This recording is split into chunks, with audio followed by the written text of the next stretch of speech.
दोस्तों आप सभी का स्वागत है स्टेनो हेल्प पीपी में। दोस्तों एसएससी स्टेनो की जो भी आपकी स्किल की जो एग्ज़ाम था वो स्किल का एग्ज़ाम कंप्लीट एसएससी ने कंडक्ट करा लिया है। इस वीडियो में बात करने वाले हैं कि स्किल का लेवल कैसा रहा प्रीवियस ईयर के कंपेरेटिव में। दूसरा, इस स्किल की जो फाइनल रिजल्ट की डेट है वो कब तक अनाउंस हो सकती है, कट ऑफ भी कुछ हम डिस्कशन करेंगे। और जो बहुत से बच्चों के मन में डाउट्स है कि मेरे की डिप्रेशन इतनी आ रही हैं वो क्या है, उस पर भी हम कुछ हद तक प्रकाश डालने का प्रयास करेंगे। इससे पहले अगर आप चैनल में नए हैं तो लाइक सब्सक्राइब शेयर कर लीजिएगा। देखिए यहाँ पर सबसे पहले अगर हम स्किल की मीडियम की बात करते हैं तो जो लेवल रहा है हिंदी और इंग्लिश का, चाहे वो आपका ग्रेड सी हो या डी हो, बिल्कुल नॉर्मल सा स्किल का यहाँ पर मेथड रहा है। स्किल का जो मीडियम जो स्किल का लेवल रहा है वो बिल्कुल नॉर्मल रहा है, कुछ ज़्यादा टफ नहीं रहा है। अगर मैं हिंदी की बात करता हूँ तो वही पार्लियामेंट्री डिक्टेशंस, वही लेवल खंड 1 का लेवल करीबन करीबन रहा है, कुछ ज़्यादा टफ नहीं रहा है। और इंग्लिश में भी केसी मैगजीन्स के रिगार्डिंग अनएम्प्लॉयमेंट का कुछ टॉपिक ग्रेड डी में था आई थिंक, उसी तरीके के टॉपिक ग्रेड सी में भी मिक्सअप टॉपिक्स रखे गए थे। बट जो लेवल ऑफ टॉपिक का जो लेवल था वो कुछ ज़्यादा नहीं था, इजी से नॉर्मल के बीच के लेवल्स रहे हैं। इस बार जो कुछ अलग देखने को हमें मिला है वो हमारे स्किल के लिए हमें टाइम एसएससी ने मोस्ट प्रोबेबली प्रीवियस ईयर से कम दिया है। क्या इससे हमारी जो फाइनल कट ऑफ है उस पर कोई असर पड़ेगा? दूसरा, यहाँ पर जो एसएससी का बिफोर स्किल एक नोटिफिकेशन आया था रिगार्डिंग मिस्टेक काउंटिंग का, जिसमें फुल स्टॉप की बात करी गई थी। फुल स्टॉप के बाद फुल स्टॉप जो कहाँ पर लगना चाहिए नहीं लगना चाहिए उस पर भी बात हुई थी कि इसकी मिस्टेक्स काउंट होंगी। इससे भी बहुत हद तक लोगों के जो मार्क्स हैं, स्किल के जो मार्क्स हैं, स्किल पे जो भी उनका क्राइटेरिया है, जो भी जिस भी कैटेगरी से आते हैं वहाँ कुछ असर पड़ेगा। इस पर हम बात कर लेते हैं।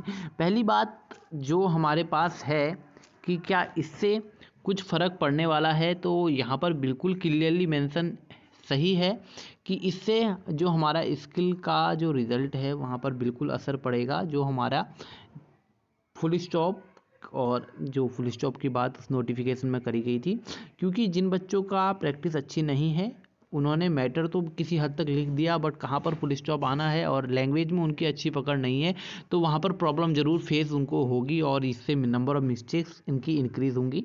तो थोड़ा बहुत असर इससे भी देखने को हमें मिलेगा। दूसरा पॉइंट हमारा कि जो हमारे पास कम टाइम मिला उससे क्या असर पड़ेगा। देखिए जो कम टाइम मिला है उसमें जो बच्चे कम तैयारी वाले थे तो उनका जो स्किल है, क्योंकि लेवल ज़्यादा हार्ड नहीं था तो इससे ज़्यादा फर्क नहीं पड़ा होगा। जिसने बिल्कुल ही स्टार्टिंग प्रिपरेशन आफ्टर रिजल्ट करी होगी तो वो तो बिल्कुल ही आउट हो गया है। बट जो स्किल के जो पहले से ही थोड़ा बहुत अपनी प्रैक्टिस कर रहे थे और जो हल्का फुल्का लिख रहे थे 80 70 में भी कोई लिख रहा था पहले, तो अगर उसने अच्छे से मेहनत करी होगी तो डेफिनेटली वो 80 को ईजिली क्रैक कर लेगा, यहाँ पर कोई ज़्यादा प्रॉब्लम्स नहीं आएंगी। तो ये छोटे से पॉइंट थे, इनसे कुछ ज़्यादा ब्रेक देखने को नहीं मिलने वाला है फाइनल कट ऑफ में। फाइनल कट ऑफ क्या रहेगी इसके रिगार्डिंग एक डिटेल्ड वीडियो अपकमिंग डेज में आपके साथ में रखूँगा। अब हम बात कर लेते हैं की स्टॉक्स के बारे में। मोस्ट ऑफ द स्टूडेंट्स का कोई डाउट था कि सर की स्टॉक्स जो है हमारे पास, की स्टॉक्स जो हैं उस पर बहुत देखने को प्रॉब्लम्स फेस हो रही हैं, क्योंकि की स्टॉक्स में किसी के 4,000 आ रहे हैं, किसी के 3,000 आ रहे हैं, किसी के 4,500 कुछ आ रहे हैं। देखिए की स्टॉक्स आपके तब वैल्यू करते हैं और कब वैल्यू नहीं करते हैं इस पे भी बात करेंगे। क्योंकि देखिए अगर आपने एक नॉर्मल की स्टॉक्स जो मेरे ख्याल से अभी रहा होगा वो अगर आपके 44 43,000 इससे प्लस तक हैं और कुछ हद तक ऐसे हैं तो आप एवरेजन बिल्कुल सही जा रहे हैं। मैं ये नहीं कहूँगा कि किसके 41,000 आ रहे हैं तो वो गलत होगा। देखिए यहाँ पर अगर आपने 47,000 भी अगर की स्टॉक्स मार दिए हैं और आपकी एक्यूरेसी 60% की है तो आप वहाँ पर क्वालिफाइड नहीं होंगे। की स्टॉक्स से मतलब आप कितनी की, आप बैक स्पेस प्रेस कर रहे हैं, आप फुल स्टॉप फिर बैक स्पेस फिर शब्द लिख रहे हैं फिर बैक स्पेस जा रहे हैं, तो ये ओवरऑल सब चीज़ की स्टॉक्स में काउंट होंगी। तो उससे कुछ ज़्यादा फर्क आपका नहीं पड़ेगा। आपकी एक्यूरेसी कितनी रहेगी और आपकी की स्टॉक्स का एक एवरेजन कितना है, अगर आप एवरेजन के अंदर आ रहे हैं तो डेफिनेटली आपका हो जाएगा। तो की स्टॉक्स पे ज़्यादा ध्यान नहीं दीजिए, जिनका भी स्किल हो चुका है वो लोग की स्टॉक्स पे ज़्यादा ध्यान ना देते हुए अपनी एक्यूरेसी, अगर आपने एक्यूरेसी के साथ लिखा है तो डेफिनेटली आपके जो की स्टॉक्स है वो कंप्लीट हुए होंगे, उससे ज़्यादा वहाँ पर कोई आपको फ़र्क देखने को नहीं मिलेगा। ठीक है, ये सारी चीज़ें थी।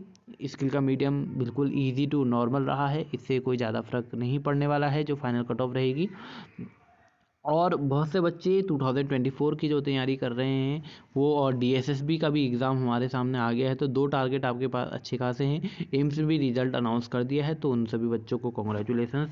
अपने टारगेट को बिल्कुल, अपने गोल को बिल्कुल अपने सामने रखिए, उसकी तरीके इसको अच्छे से प्रिपेयर करिएगा। मिलेंगे एक नई वीडियो में, तब तक के लिए thank you so much, bye bye, take care. Channel में नए हैं, चैनल को लाइक सब्सक्राइब शेयर कर लीजिएगा, बेल आइकन को दबा लीजिएगा।